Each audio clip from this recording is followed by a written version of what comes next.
Indicative calendar na iminungkahi ni Senator Tolentino tila kulang pa para talakayin ang articles of impeachment laban kay VP Sara. Ayon yan kay Senator Ontiveros. Brigada Ann Cortez, ibrigada mo!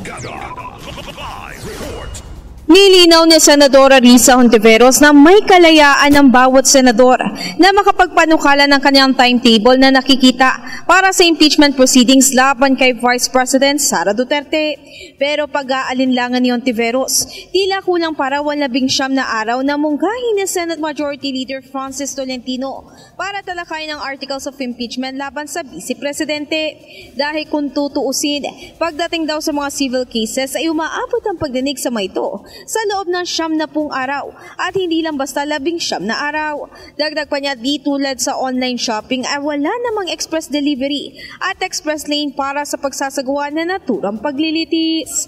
In the heart of changing lives, ako si Brigada Ann Cortez ng 105.1 Brigada News FM Manila, The Music News Authority.